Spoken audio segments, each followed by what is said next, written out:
Assalamualaikum warahmatullahi wabarakatuh. Waalaikumsalam warahmatullahi wabarakatuh. Yang terhormat Ibu Kepala SMK Negeri 1 Kemangkon, kemudian calon guru penggerak angkatan 9 dari SMK 1 Kemangkon yang saya hormati, ada Ibu Lutfi, Pak Hanan dan juga Pak Rohmat. Kemudian Bapak dan Ibu guru peserta diseminasi budaya positif dari calon guru penggerak angkatan 9 yang ada di SMK 1 Kemangkon yang saya hormati.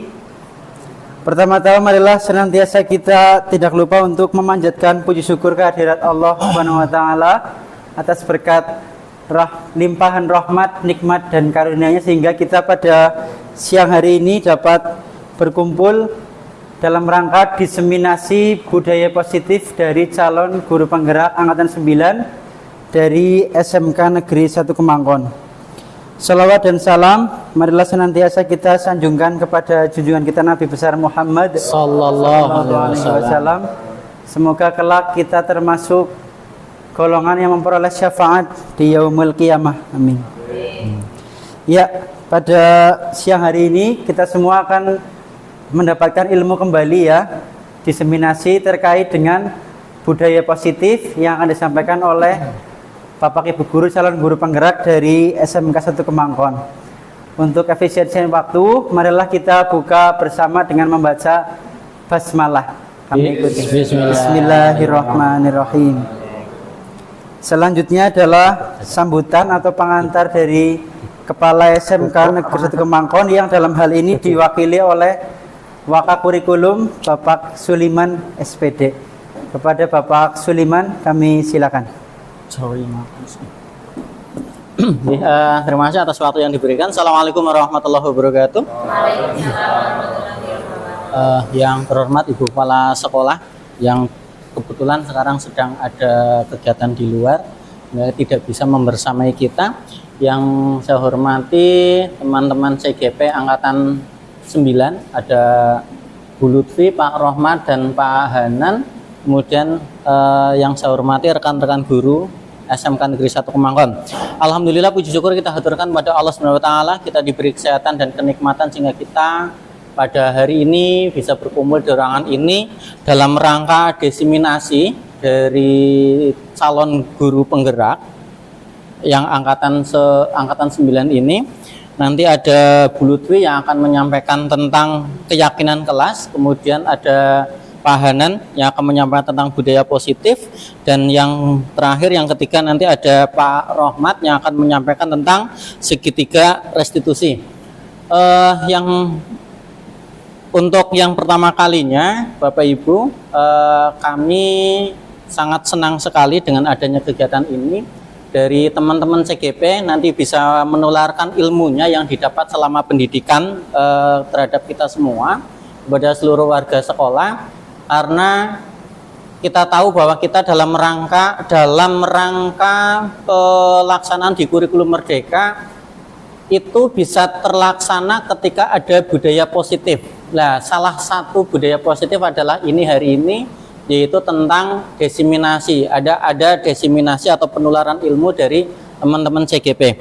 Kemudian harapannya yang kedua, nanti setelah ada diseminasi ini, nanti kita semua bisa menerap ilmunya dan nanti bisa syukur nanti kita bisa melaksanakan bersama-sama. Ketika budaya positif itu sudah membudaya, maka ketika ada kegiatan sekolah nanti akan lebih mudah begitu.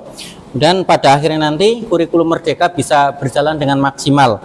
Kemudian ini juga nanti sebagai penyemangat dari teman-teman yang akan mengikuti CGP angkatan 10 nggih. Nanti 11.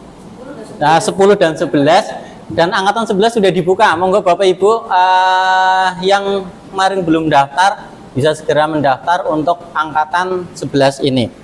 Mungkin itu Bapak Ibu yang dapat kami sampaikan. Sekali lagi mari kita di SMK Negeri 1 Kemangkon bisa membangun budaya positif yang sudah dimulai sebetulnya dari beberapa waktu kemarin di angkatan 8, kemudian ini angkatan 9.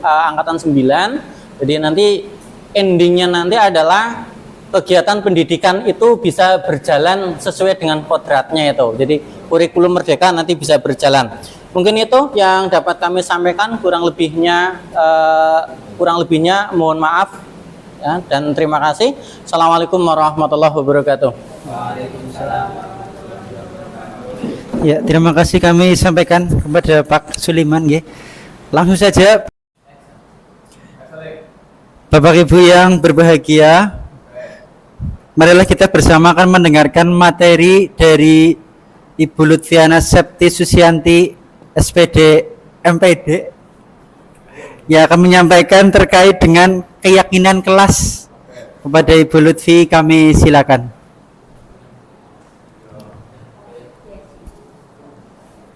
Oke, Assalamualaikum warahmatullahi wabarakatuh. Ya, selamat siang Bapak Ibu semua. Masih semangat hari ini? Sembari menikmati snack di Bapak Ibu, tapi kayaknya sebelum masuk ke materi, biar kita tambah semangat, mari kita ice breaking dulu sebentar ya. Pengen tahu nih semangatnya masih sampai mana gitu. Ya, kalau biasanya kan Bapak Ibu guru menanyakan semangat ke anak-anak, sekarang saya yang menanyakan semangat ke Bapak Ibu guru. Begitu nggih? Oke. Sekarang kita SPD-in dulu. Siap-siap Bapak Ibu? Kita ini apa ya? Mengasah konsentrasi kita. Oke, tepuk 1. Tepuk 2. Tepuk 3. Tepuk 2. Tepuk 1. Tepuk tangan untuk kita semua. Terima kasih, semangatnya masih membara nih. Ya, masih semangat semua. Insya Allah hari ini saya akan memaparkan tentang ini budaya positif, tetapi untuk keyakinan kelas. Ya, saya di sini hanya menyampaikan apa yang saya tahu, dan saya yakin Bapak Ibu juga pasti sudah paham ya tentang ini, tetapi saya hanya apa ya bahasanya, menyampaikan lah ya, mengulas kembali pengetahuan Bapak Ibu, dan saya sampaikan pada diseminasi ini dalam budaya positif, tapi materi saya tentang keyakinan kelas seperti itu. Ya, langsung saja. Ini ada apa ya kata-kata nih, motivasi lah kalau menurut saya. Saya ucapkan selamat datang untuk Bapak Ibu guru hebat. Ya, saya rasa Bapak Ibu semua itu guru-guru yang hebat semua ya, dengan masing-masing kelebihannya. Jadi mari kita bersama bekerja sama dan berkolaborasi untuk mewujudkan disiplin positif di lingkungan sekolah. Yang namanya disiplin positif itu tidak bisa dijalankan tanpa adanya kerjasama. Jadi sebisa mungkin mari kita lakukan kerjasama atau kita bangun kerjasama untuk dapat menumbuhkan budaya positif di lingkungan sekolah kita. Insya Allah ketika kita bisa menimbulkan atau menciptakan atau menjalankan budaya positif, insya Allah sekolahannya juga makin bagus seperti itu. Kita lanjut lagi, tadi Pak Hanan sudah menyampaikan ada konsep utama dari modul budaya positif, ada beberapa. Saya tidak akan menyampaikan lagi ya, nanti karena diulang lagi. Kemudian ini ada paradigma baru tentang pembelajaran ya. Pembelajaran zaman dulu dengan pembelajaran zaman sekarang itu berbeda. Mungkin kalau zaman dulu yang namanya pembelajaran itu berpusat pada guru. Jadi murid-murid itu yang mengikuti kemauan guru. Tapi di kurikulum Merdeka saat ini itu tidak. Karena pembelajaran itu berpusat pada siswa. Tugas kita sebagai guru hanya sebagai fasilitator saja. Jadi kita memfasilitasi anak-anak. Mau seperti apa sih, mau bagaimana, sesuai dengan kodrat alam dan kodrat zamannya. Sesuai apa yang bakat yang mereka peroleh sejak mereka lahir. Nanti tugas kita mengarahkan, kemudian menebalkan bakat mereka sesuai dengan kodrat zaman. Tujuannya untuk apa? Agar anak-anak itu mampu dan siap untuk terjun ke dunia selanjutnya. Maksudnya dunia selanjutnya kalau di sekolah, nantinya ke dunia kerja. Begitu Bapak Ibu. Ini tadi juga sudah disampaikan, untuk pembelajaran yang terdiferensiasi berarti berpusat pada murid atau siswa, itu kita juga harus menerapkan semuanya dengan profil pelajar Pancasila, karena di kurikulum Merdeka yang namanya profil pelajar Pancasila itu sangat penting. Ada beriman dan bertawakal kepada Tuhan Yang Maha Esa dan berakhlak mulia, gitu. Biasanya kita juga biasa terapkan, misalnya berdoa dulu sebelum kita memulai pelajaran, itu bisa. Kemudian mandiri maksudnya ketika anak-anak diberikan tugas, gitu, mereka kan berusaha untuk menyelesaikannya sendiri, tidak kita yang menuntun, tidak. Tujuannya agar mereka mandiri untuk memecahkan masalah. Kemudian ada bernalar kritis. Nah, ini penting juga seorang murid untuk memecahkan atau mengerjakan suatu soal atau masalah yang kita sajikan, itu mereka harus punya kemampuan untuk bernalar kritis, berarti memecahkan masalah sesuai dengan logika, tidak asal saja, gitu. Tidak karena ada cara yang cepat, yang ini aja, tapi mereka tidak tahu prosesnya, itu tidak dibenarkan. Kemudian ada berkebinekaan global, maksudnya di sini murid-murid atau anak-anak itu mereka tahu informasi-informasi yang ada di lingkungan mereka. Tidak hanya di lingkungan mereka, di luar pun mereka harus tahu tentang pengetahuan-pengetahuan di luar sana, gitu. Kemudian ada bergotong royong. Ini juga penting sekali sebagai sesama warga sekolah, kita harus bergotong royong. Paling tidak ini ada hubungannya dengan visi sekolah, Kita harus bergotong royong, kita harus bekerja sama untuk dapat mewujudkan visi sekolah kita. Kemudian ada kreatif. Nah, ini anak-anak SMK itu saya rasa mereka kreatif. Otomatis biasanya itu dalam pembelajaran, pembuatan konten, Saya dikasih tugas apa? Seperti saya kasih tugas anak-anak untuk membuat liputan tentang teks sejarah. Saya tidak memberikan contoh ini loh nak, bentuknya seperti ini, itu tidak. Tapi mereka punya ide sendiri. Ada yang memang melakukan liputan di tempat sejarah tersebut, ada juga yang mereka hanya memasang-masangkan gambar, tapi mereka mempresentasikan. Ada yang seperti gambar berjalan. Jadi mereka itu punya kreativitas sendiri, punya kreatif sendiri, punya inovasi sendiri dalam memecahkan atau mengerjakan tugas-tugas yang mungkin diberikan oleh Bapak Ibu guru, yang padahal mungkin kayak saya nggak pernah tuh berpikiran pakai gambar yang berjalan gitu. Ternyata anak-anak lebih kreatif karena mereka belajar sendiri itu secara mandiri. Kemudian ini tentang disiplin positif. Tadi sudah dijelaskan oleh Pak Hana tentang disiplin positif, paradigmanya kalau saya bilang. Kalau di sini tadinya itu disiplin sesuatu yang dilakukan seseorang pada orang lain untuk mendapatkan kepatuhan, dan kita sering menghubungkannya dengan ketidaknyamanan. Iya Pak, tidak sih Pak? Bu, kiranya kalau anak-anak tidak disiplin nih, misalnya berangkat kok telat gitu ya. Anak-anak kan pasti mau melaksanakan kedisiplinan itu satu karena mereka itu untuk mengekspresikan bentuk kepatuhannya kepada peraturan sekolah, kemudian tapi mereka merasa tidak nyaman dengan peraturan tersebut. Saya rasa pasti seperti itu. Soalnya kalau ketika kita memberikan hukuman kepada anak-anak yang melanggar aturan, pasti kan mereka di dalam hati kalau enggak ada celotehan yang tidak mengenakan seperti itu. Kemudian yang kedua, ini ada sebagai pendidik tujuan kita adalah menciptakan anak-anak yang memiliki disiplin diri sehingga berperilaku sesuai dengan nilai-nilai kebajikan dan memiliki motivasi intrinsik dan ekstrinsik. Kita punya nilai-nilai kebajikan yang kita tanamkan kepada anak-anak. Tadi sudah dijelaskan juga dengan Pak Hanan. Kemudian yang ketiga, disiplin positif merupakan suatu cara penerapan disiplin yang bertujuan menumbuhkan kesadaran dan memberdayakan anak melakukan sesuatu tanpa sogokan, ancaman maupun hukuman. Nah, ini yang menjadi PR besar bagi kita untuk mewujudkan disiplin anak tapi tanpa adanya sogokan. Maksudnya, nih kalau kamu rajin nanti Bu Guru kasih nilai 100 semua. Itu kan sogokan. Pernah nggak seperti itu? Oh ya, mungkin ya Pak Edi ya, pernah ya. Kalau saya dapat apa? Nanti roket chicken ya Pak Edi, pernah gitu ya Pak? Oh minta, iya, anak-anak yang meminta ya, oke. Nah, itu kan maksudnya sesuatu contoh yang kurang baik ya Pak Edi dari anak-anak kayak gitu.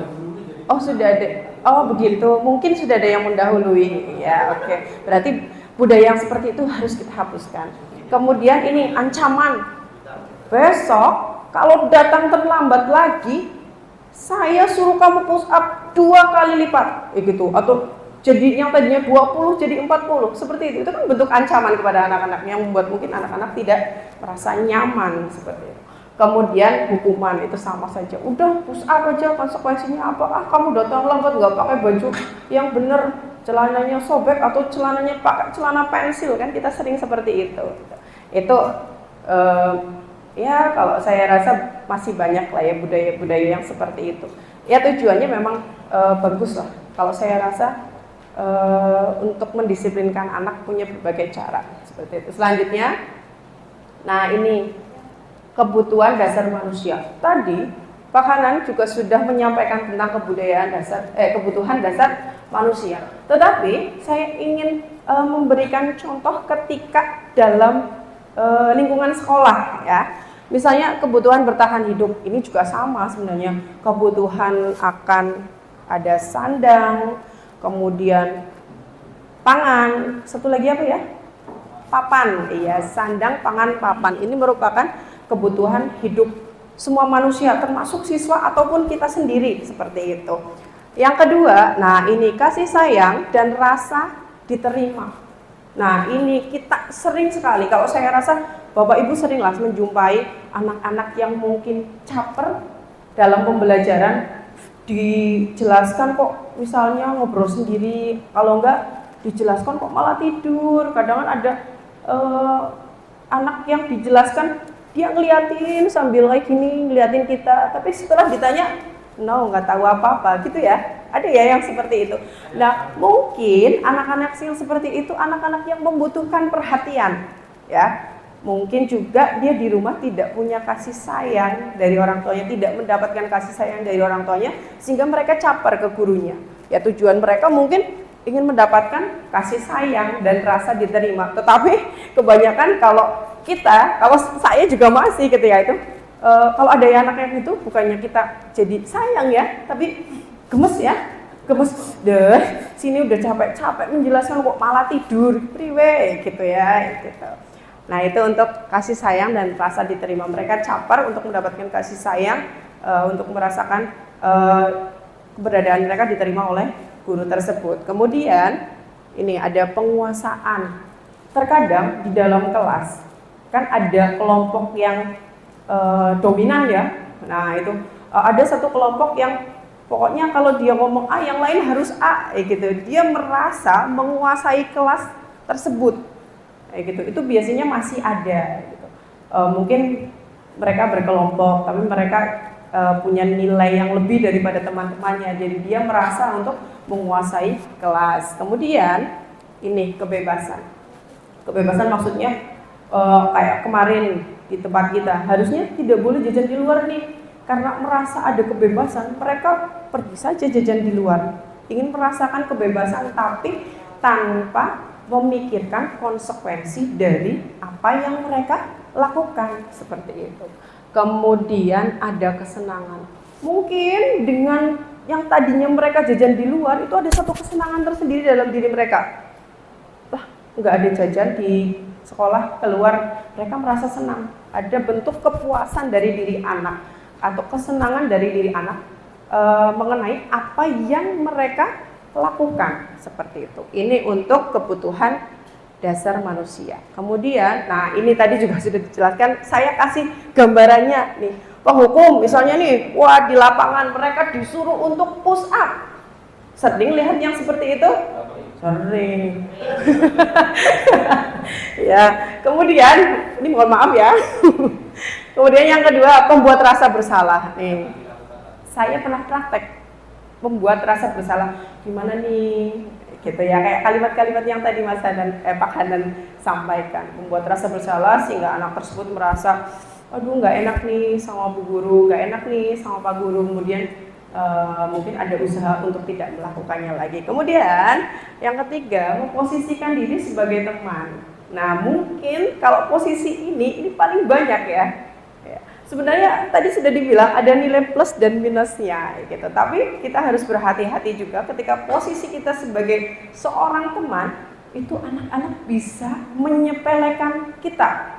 Lah, nggak apa-apa pelajarannya Bu Lutfi, kan kita teman. Ada juga yang mungkin seperti itu, tapi ada juga yang merasa nggak enak.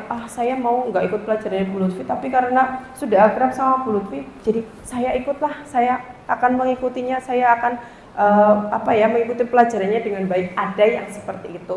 Itu tergantung pada penerimaan anak seperti itu ya. Kemudian ada sebagai pemantau.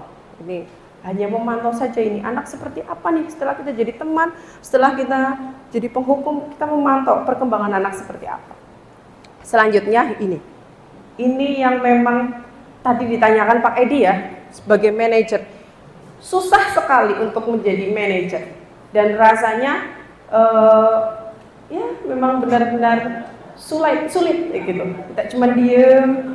Kemudian kita menanyakan kepada anak bagaimana solusinya, itu mungkin belum bisa diterapkan seluruhnya, tapi insya Allah kita semua usaha ya Bapak Ibu untuk menjadi seorang manajer yang baik untuk anak-anak ya insya Allah seperti itu. Kemudian ini tadi sudah dijelaskan oleh Pak Hanan, rasanya tidak perlu lagi ya untuk kalimat-kalimatnya. Nah, ini nanti ada segitiga restitusi yang akan dijelaskan oleh Pak Rohmat. Saya sepintas aja. Segitiga restitusi itu isinya ya ada menstabilkan identitas. Nah, ini kita semua yang akan melakukan hal terbaik bisa dilakukan. Itu nanti mungkin Pak Rohmat akan memberikan contoh segitiga restitusi seperti apa. Yang kedua, ada validasi tindakan yang salah. Jadi kenapa sih anak tersebut melakukan hal tersebut? Kayak gitu. Validasi yang salah. Kemudian ada menanyakan keyakinan. Kita semua memiliki motivasi internal gitu. Kenapa sih kamu melakukan hal yang seperti itu? Apakah menurut kalian benar? Tadi saya sudah mempraktekkan, begitu Pak Gilang. Saya mendengar anak-anak kelas saya sendiri 12-1 itu mereka musikan. Nah, biasanya saya paling bilang, bisa nggak musiknya dikecilin? Biasanya kayak gitu. Tapi karena saya belajar tentang budaya positif, jadi kalimat saya ubah menjadi kalimat yang lebih positif. Nah, kira-kira kalau musiknya keras mengganggu kelas lain atau tidak ya? Itu kan berarti bernada positif ya. Tapi sebenarnya secara tersirat artinya sama ya, pun dilirih kayak gitu ya. Ya itu memang kalimat-kalimat positif itu harus kita bangun dari sekarang. Ya fungsinya ya agar anak-anak tidak tersinggung, kemudian agar anak-anak itu mau mengikuti apa yang kita lakukan dengan baik. Begitu ya. Kemudian ini nggak usah. Nah, ini yang akan kita bahas tentang keyakinan kelas. Kira-kira saya pengen tanya, Bapak Ibu dalam hidup punya keyakinan atau tidak? Yakin. Saya pengen tahu ininya mana ya? Pak Suliman, saya pengen tanya sama Pak Suliman. Pak Suliman, saya pengen tahu kira-kira Bapak punya keyakinan apa tentang hidup Bapak? Iya, kan harus punya keyakinan gimana Pak? Yakin kalau ini dalam hal apa dulu? Ya terserah Bapak, yang penting dalam hidup Bapak. Yakin bahwa sesuatu yang kalau kita melakukan kebaikan, besok pun kita akan mendapatkan kebaikan. Sebaliknya kalau kita melakukan sesuatu yang tidak baik pada orang lain, besok pun kita akan mendapatkan yang tidak baik juga. Jadi apa yang kita berikan, kita nanti akan menuainya, begitu. Iya. Apa yang kita tabur pasti akan kita tuai, seperti itu ya Pak.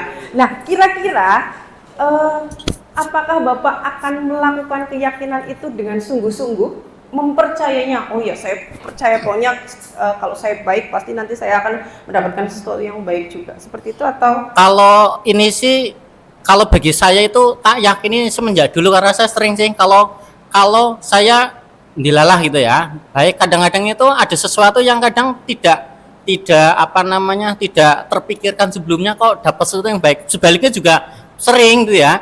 Oh, ketika saya dapat sesuatu yang tidak baik jadi ingat, jangan-jangan karena ini saya dulu begini. Jadi itu bagi saya menjadi tertanam begitu saja gitu. Bukan itu, tapi memang sudah terijik-ijik di sini terpikir seperti itu. Jadi kalau saya berbuat tidak baik, nanti suatu saat juga nanti saya akan harus siap nggih sesuatu yang tidak Berarti baik juga. ketika Pak Suliman melakukan sesuatu hal yang baik itu dari hati Pak Suliman sendiri kan?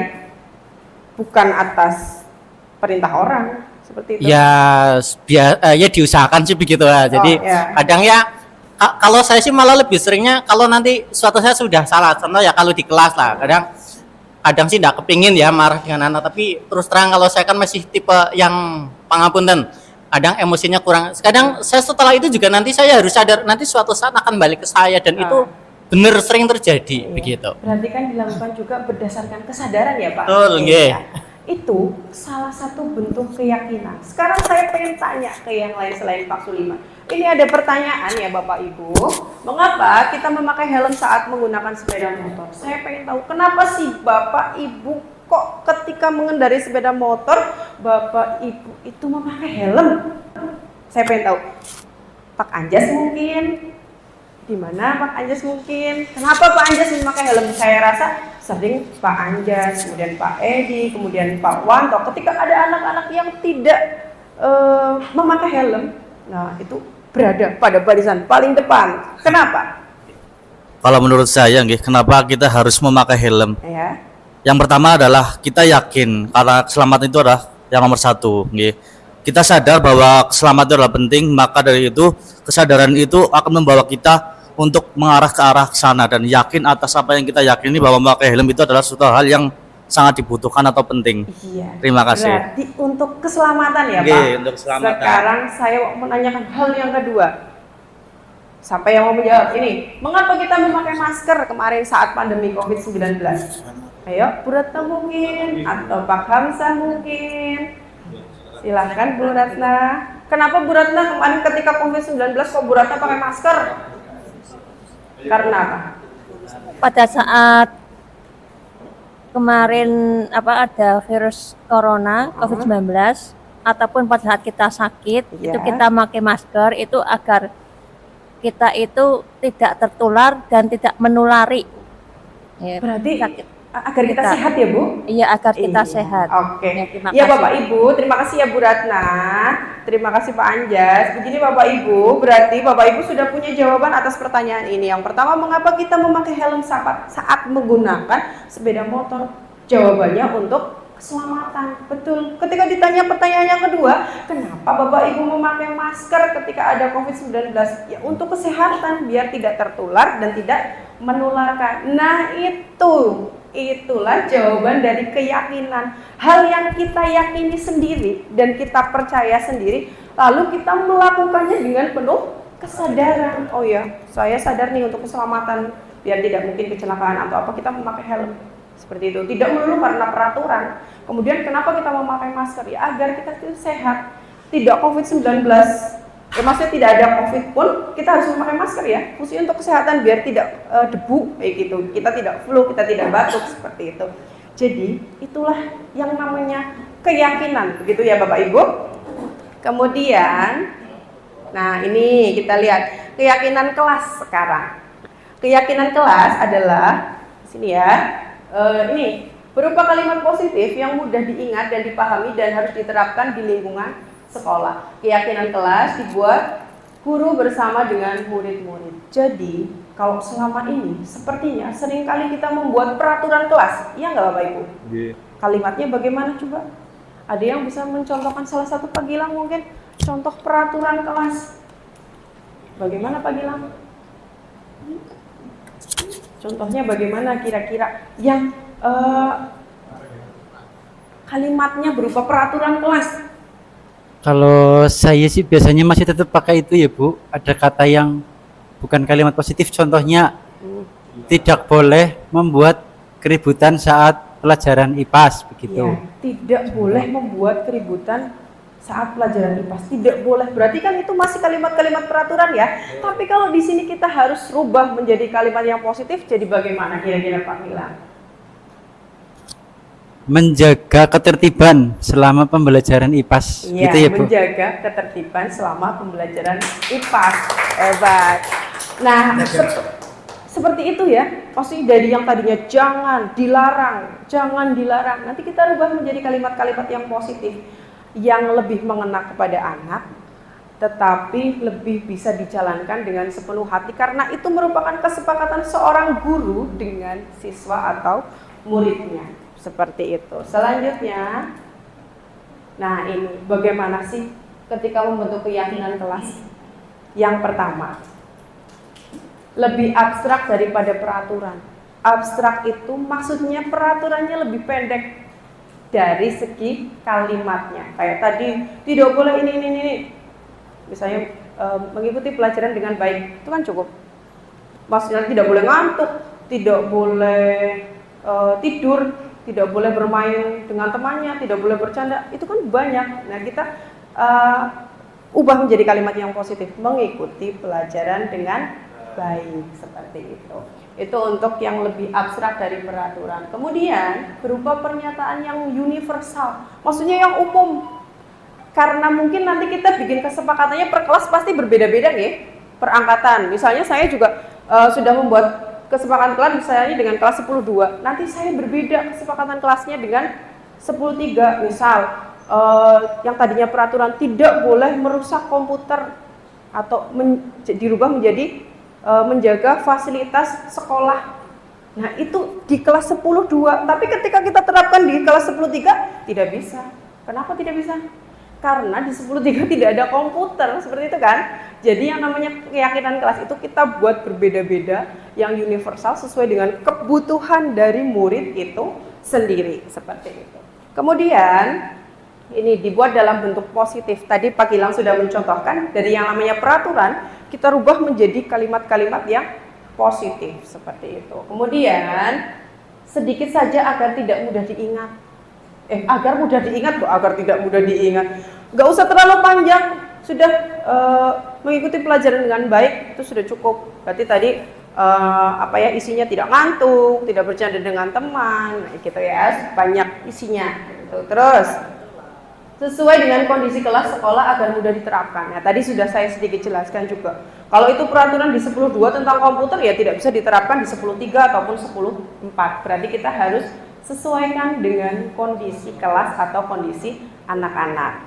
Selanjutnya ada semua warga kelas atau sekolah dilibatkan saat membuat. Jadi ketika membuat keyakinan kelas bukan gurunya yang menawarkan.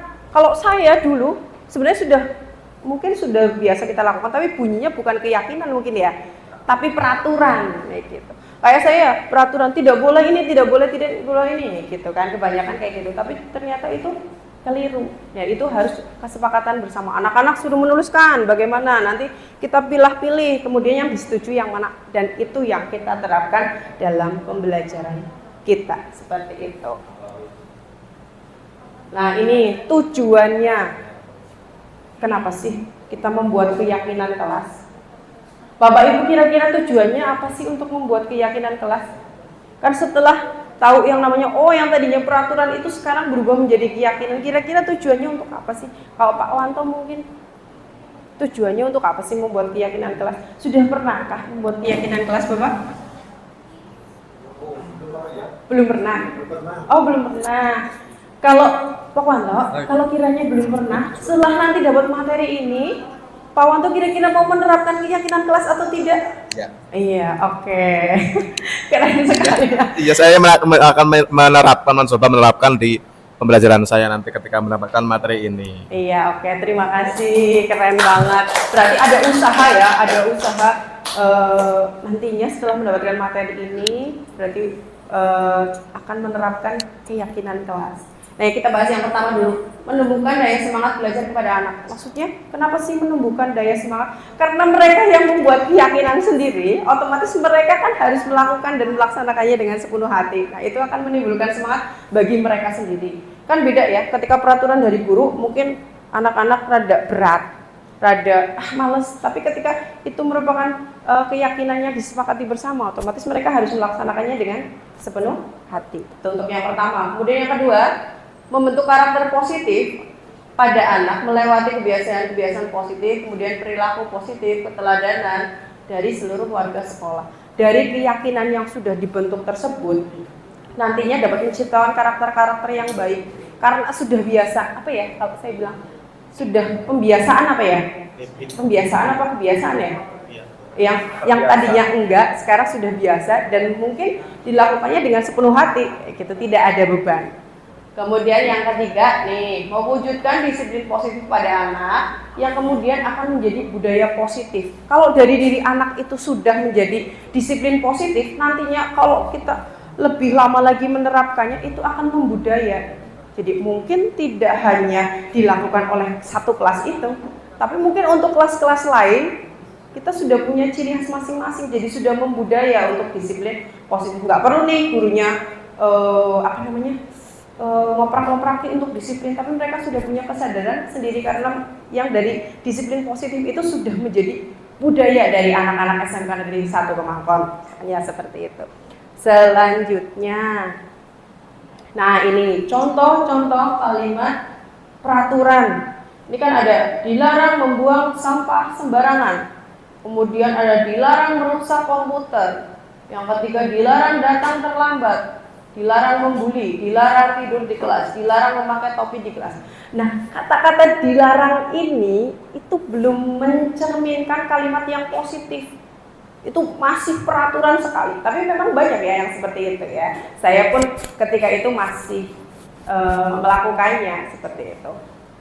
Nah, dari kalimat-kalimat peraturan seperti ini, mungkin mulai esok hari, mulai besok kita rubah menjadi kalimat-kalimat yang positif. Ya, bagaimana sih kalimat yang positif? Mari kita lihat bersama-sama.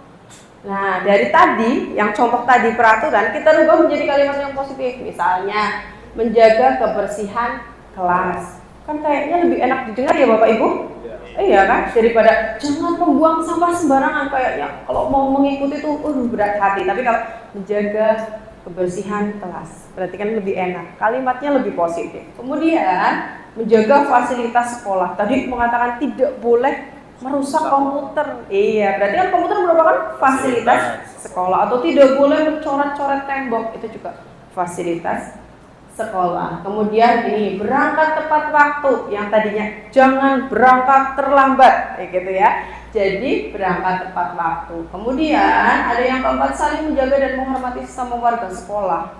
Misalnya jangan membuli. Kayaknya kalau pembulian sebenarnya sering ya, tapi mungkin kalau di anak-anak sudah jadi bahan bercandaan biasa seperti itu. Kemudian yang kelima, mengikuti pelajaran dengan baik, gitu. Kemudian ada menggunakan atribut seragam dengan baik. Misalnya kok ada anak-anak yang memakai topi, ya Pak Edi sering ya di lingkungan sekolah memakai topi. Yang kalau di peraturan jangan memakai topi di sekolah, kayak gitu. Kalau di sini kan menggunakan atribut ataupun seragam dengan baiknya. Kalau topi digunakannya ketika upacara seperti itu. Nggak boleh yang namanya topi itu digunakan ketika pembelajaran di kelas. Seperti itu. Kita lanjut lagi. Nah, ini saya sudah mencoba menerapkan keyakinan kelas. Nih, yang pertama diskusi tentang peraturannya. Kita diskusi dulu nih sama anak-anak. Kira-kira pengennya apa nih? Itu dari peraturan dulu mungkin, kemudian tempel-tempelkan atau mereka tuliskan. Kemudian setelah dituliskan oleh anak-anak, kita merumuskan dari peraturan tersebut menjadi keyakinan kelas. Otomatis dari kalimatnya kita rubah menjadi kalimat-kalimat yang positif seperti itu. Kemudian, nah ini menempelkan keyakinan di kelas itu jika dirasa perlu. Lah kalau yang membuat keyakinan nggak cuma satu guru, ada 10 mapel, tempel-tempelnya penuh temboknya, gitu kan ya. Ya ini mungkin kalau saya di kelas saya sendiri, yang saya wali nih, gitu ya, yang saya menjadi walinya, saya tempel boleh. Tapi kalau semua kelas ya saya rasa tidak. Jadi sesuai dengan keperluan saja. Jika dirasa perlu bolehlah keyakinan tersebut ditempel supaya anak-anak ingat. Tapi kalau dirasa tidak perlu, kalau nanti semua guru menempelkannya, jadinya ya tidak perlu begitu. Nah ini saya kasih contoh untuk keyakinan kelas, semoga Bapak Ibu saksikan.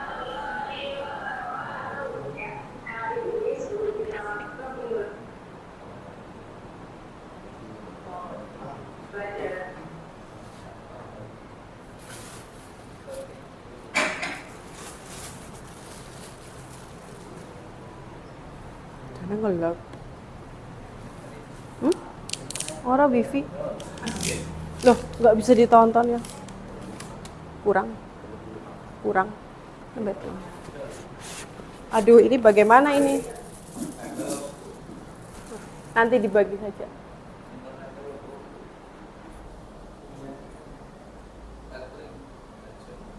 Ada kok R3.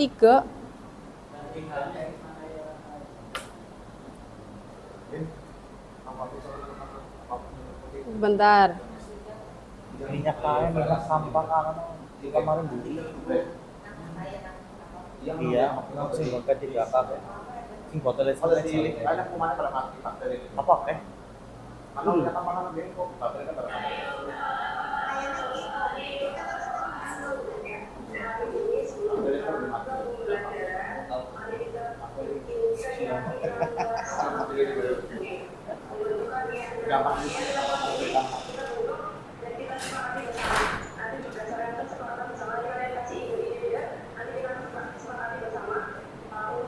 Ini saya praktik untuk keyakinan kelas di kelas 10.2. Kelasnya Pak Gilang ya.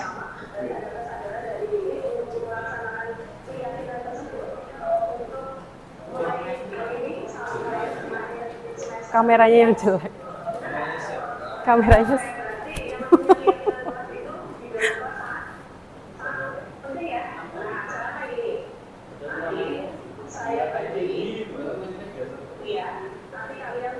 Nah ini kita apa ya?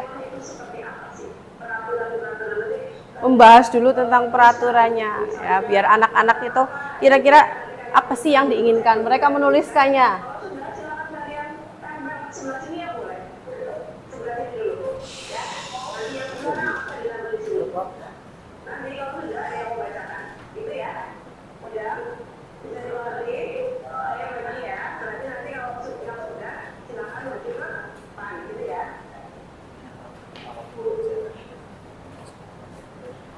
Ini nggak lama kok videonya Bapak Ibu, dilihat dulu.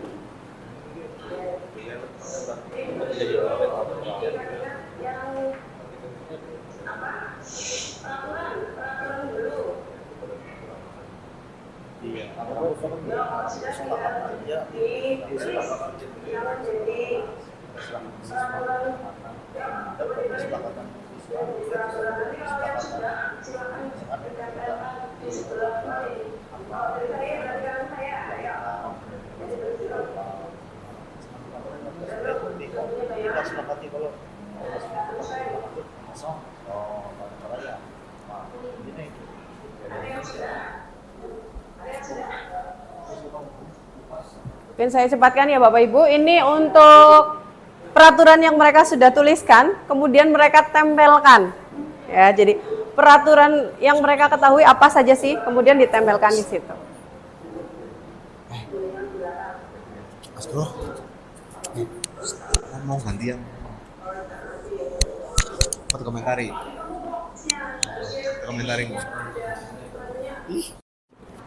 Monggo. Jadi nanti dari satu peraturan nanti dirubah dari kalimat peraturan tersebut dirubah menjadi kalimat yang positif. 5 saja. Monggo silakan Bapak Ibu.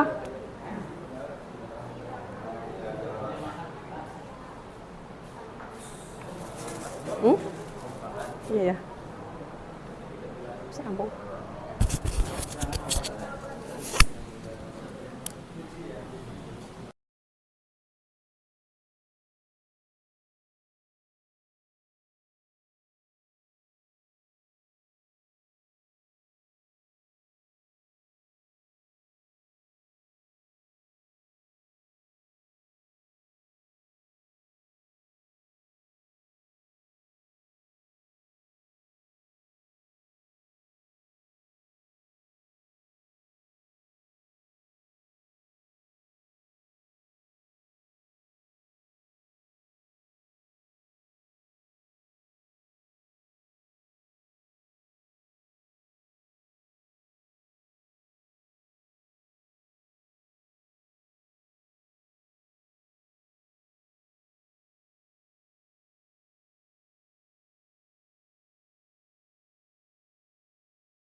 Stok cas. Kurang apa, Bapak Ibu? Iya benar nomor tempatnya. Ya iyalah.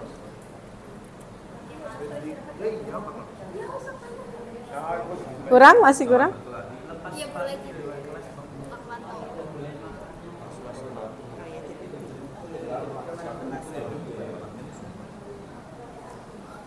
Ini bagaimana Bapak Ibu, ternyata susah ya merubah kalimat menjadi kalimat yang positif. Ini perlu berpikir kritis sepertinya. Dilarang, dilarang, jangan gitu ya.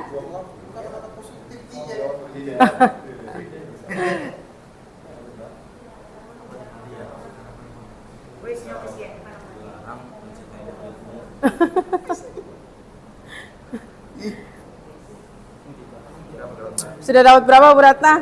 Wah, 3, hebat nih. Ayo, wah ini Bu Vita udah dapat 4.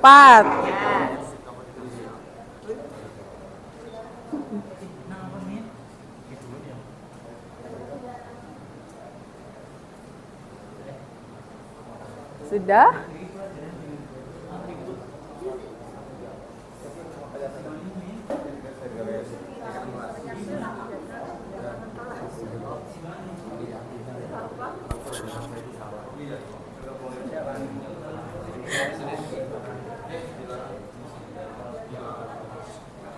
Ayo.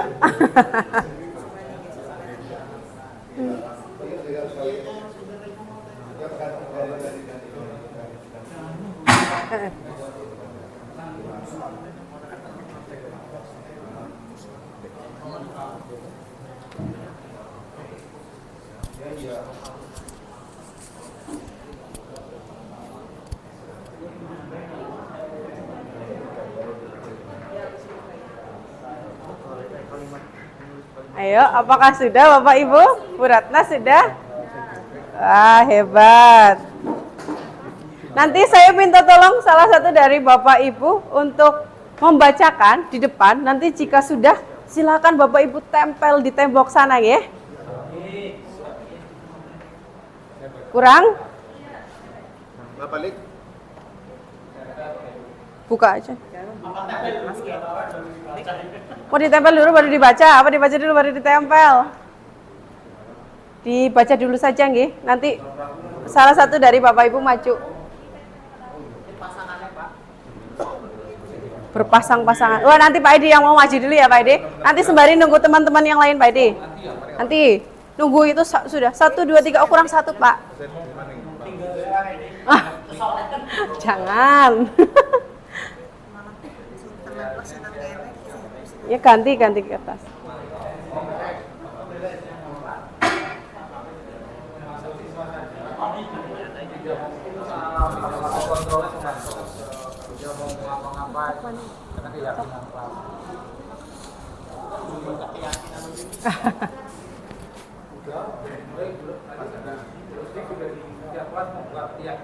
Iya. Dulu namanya saya peraturan, Pak. Tapi setelah itu ternyata namanya keyakinan. Oh ya, dulu kontrak belajar juga. Sudah? Sembari menunggu yang belum ya. Mungkin kelompok dari Bu Ratna. Silakan Pak Edi. Tepuk tangan untuk Pak Edi dulu.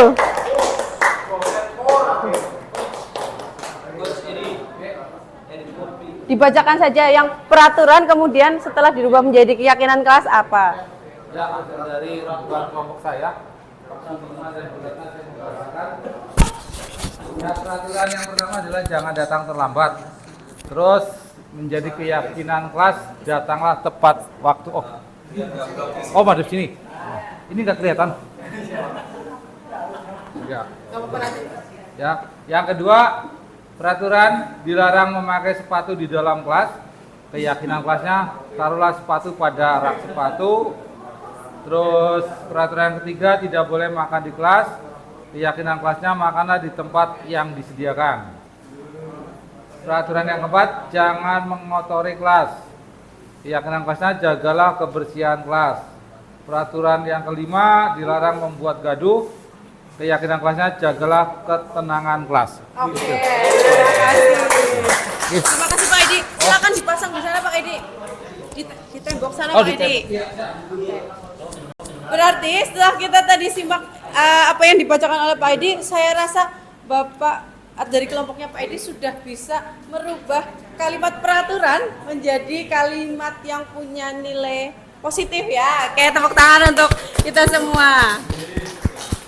Selanjutnya, kelompoknya siapa yang mau maju dulu? Ayo Bu Vita, silakan Bu Vita.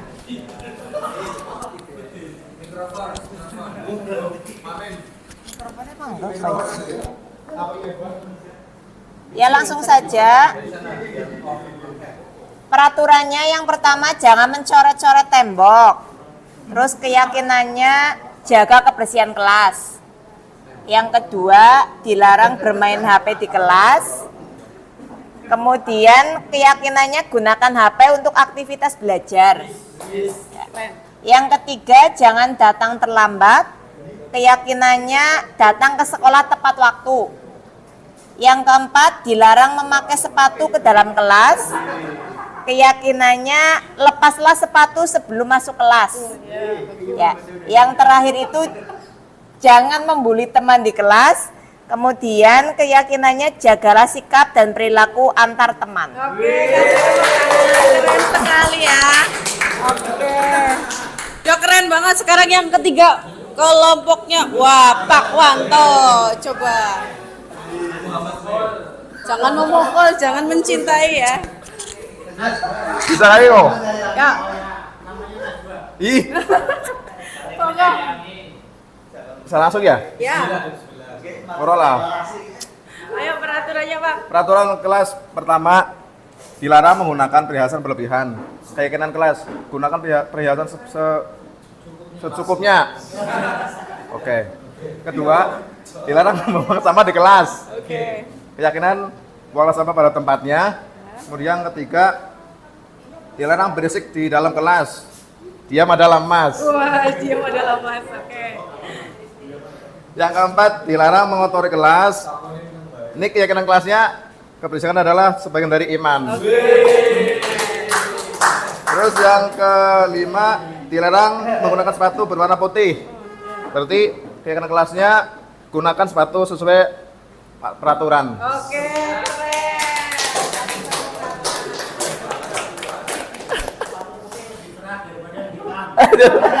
Iya. Begitu nih Bapak Ibu, saya rasa Bapak Ibu semua sudah bisa merubah kalimat peraturan yang tadinya menggunakan kata jangan ya, Wis. menjadi kata-kata yang positif ya. Jadi yang peraturan yang jangan kemudian Bapak Ibu sudah bisa merubahnya menjadi kalimat yang positif itu yang mungkin nantinya bisa lebih diterima lagi oleh anak. Begitu nih Bapak Ibu, mungkin ini materi dari keyakinan kelas yang dapat saya sampaikan. Kesimpulannya, boleh bertanya, boleh silakan Pak Suli. Terima kasih. Dua pertanyaan. Yang pertama, ketika tadi kan sudah disampaikan keyakinan kelas itu kan lebih simpel, ya. Apa dengan seperti tidak menimbulkan multi tafsir, karena kalau peraturan kan jelas gitu loh, tidak boleh ini, tidak boleh itu, dengan itu kan seperti himbauan. Nah, kalau himbauan kan berarti seperti ibaratnya lah, himbauan kan berarti tidak ada kewajiban. Satu itu. Kemudian yang kedua, yaitu kira-kira seberapa efektif, karena ini dampak dari yang pertama tidak ada kejelasan harus diikuti, hanya sebatas himbauan, kira-kira efektif atau tidak, seberapa efektif kira-kira begitu. Oke. Terima kasih. Ya, terima kasih untuk pertanyaannya. Saya mencoba menjawab yang pertama ya, Pak. Apakah tidak multi tafsir ya? Ya, karena memang tadi sudah saya sebutkan menggunakan kalimat yang lebih abstrak, maksudnya lebih singkat. Jadi seperti kalimat umum, tetapi di dalamnya ada kalimat khususnya, misalnya menjaga kebersihan sekolah, kayak gitu. Berarti kan tidak boleh membuang sampah sembarangan, tidak boleh mencoret-coret tembok, kemudian tidak boleh mengotori tembok menggunakan mungkin sepatu yang sudah basah ditempel-tempelkan seperti itu ya. Itu memang kalimat umumnya, kemudian kalimat khususnya kayak gitu. Dan fungsinya itu tadi ada di profil pelajar Pancasila biar anak juga dari keyakinan kelas tersebut mereka berpikir kritis. Apa saja sih yang termasuk menjaga kebersihan sekolah? Nah, mereka harus punya kreativitas, kemudian mereka mencoba berpikir kritis untuk menemukan apa saja sih yang termasuk menjaga kebersihan sekolah seperti itu. Seperti itu nggih Pak, itu untuk pertanyaan yang pertama. Kemudian yang kedua, seberapa efektif? Iya, seberapa efektif?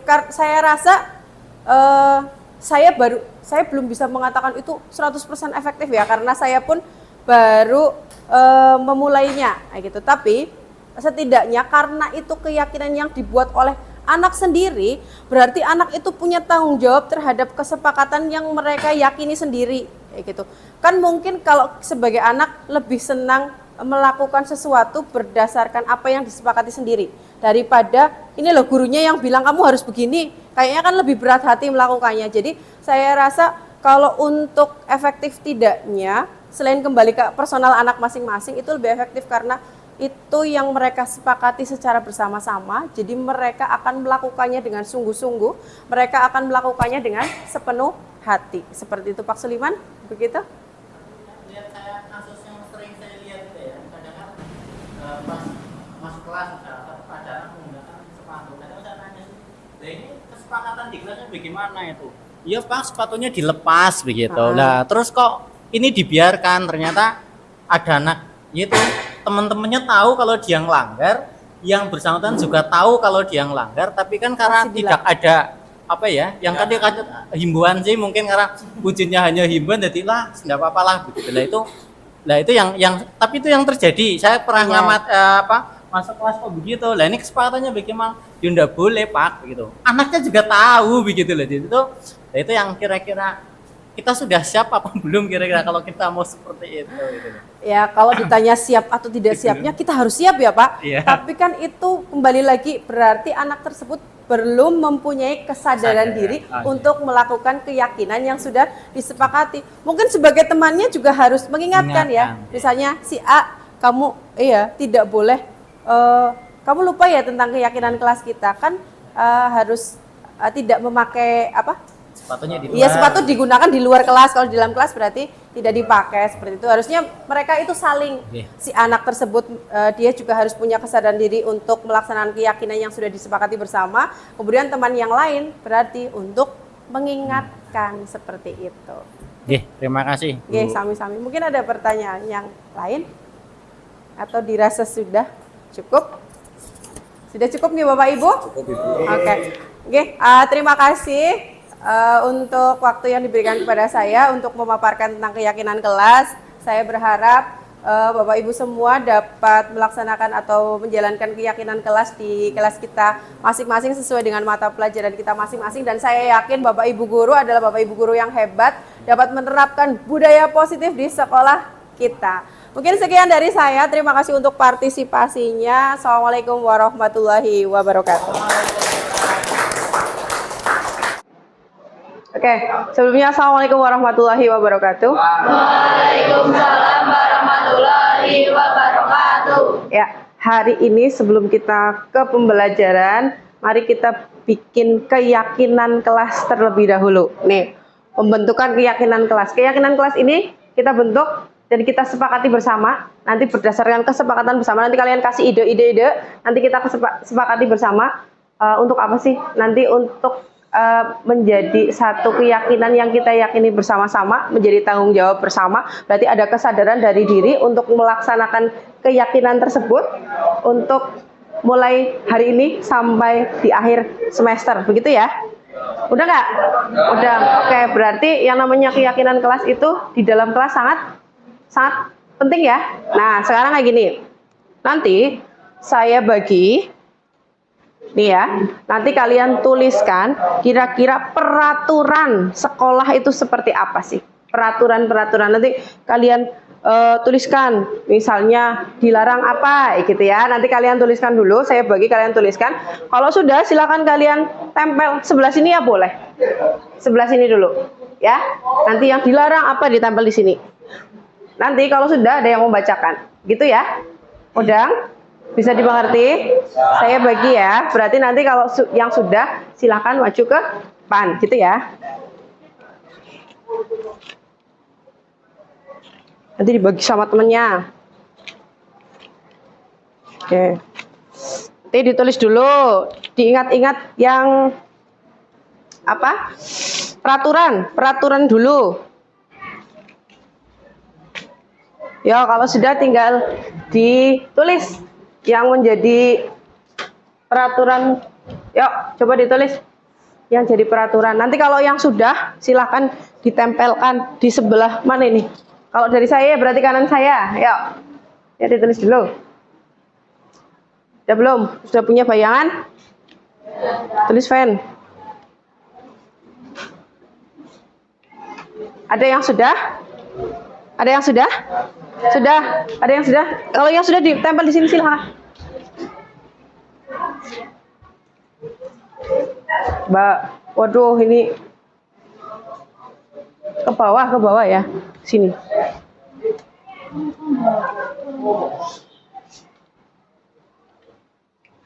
Ya, sini.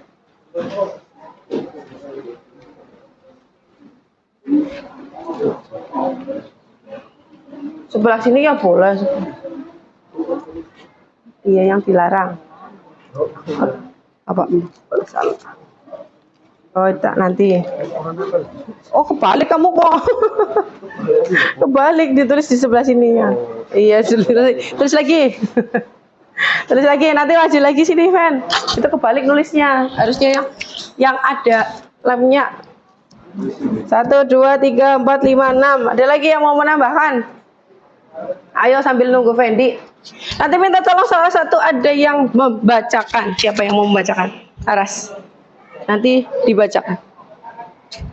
Oh enggak baca, unjuk. Yang mau unjuk tangan. Aras mau unjuk tangan? Iya, membaca. Mau? Oh, membaca. Atau yang lain? Mau, oke. Silakan. Maju sini ke depan. Oh, iya. Dibacakan, Ras. Udah. Sini. Dibaca di sini. Cuma dibaca tok.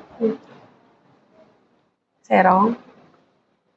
Yang pertama dilarang tidur di kelas, dilarang terlambat, terus dilarang merusak komputer, terus tidak boleh memakai topi di kelas, terus dilarang membuang sampah sembarangan, terus dilarang membuli, dan yang terakhir dilarang berambut panjang. Oh iya, itu berarti kayak terima kasih ya.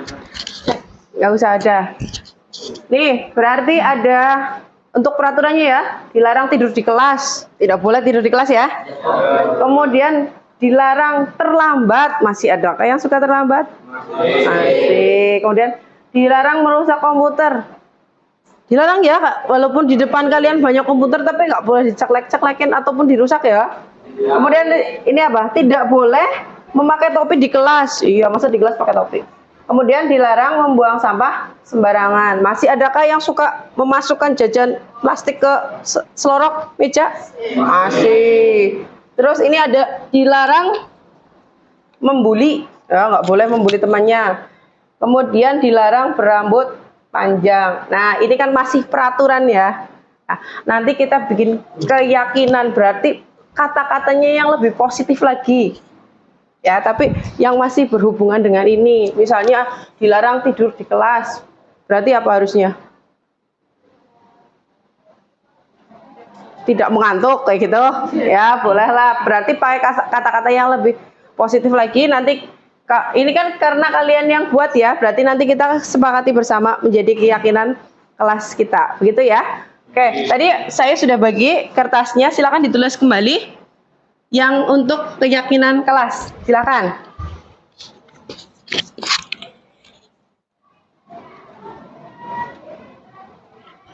Ya, dituliskan kembali. Tadi sudah ada yang itu ya, sudah saya bagi kertas kayak gininya sekalian. Gitu? Iya. Oke. Sudah apa belum? Iya, gitu. Terus, oh ya. Kemudian, sudah, Mbak. Oke, sudah? Kalau yang sudah boleh sebelah sini.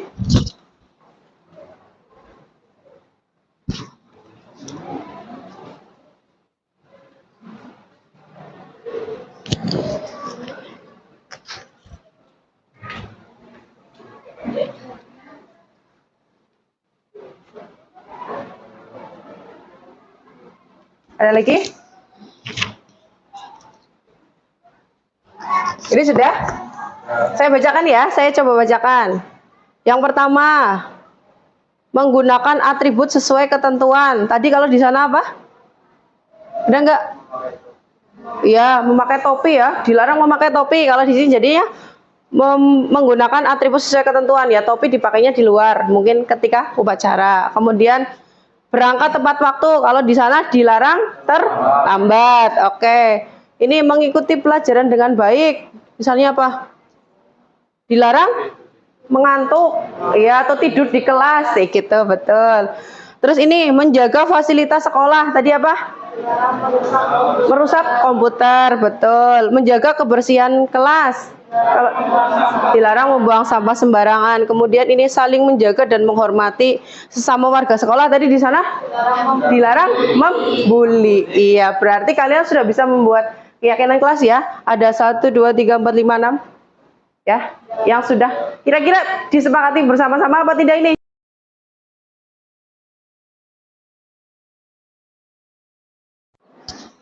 Oke, tadi berarti kalian sudah bisa menuliskan keyakinan kelas kalian ya. Nanti saya tulis dulu dan saya simpulkan, nanti kita lihat lagi seperti itu.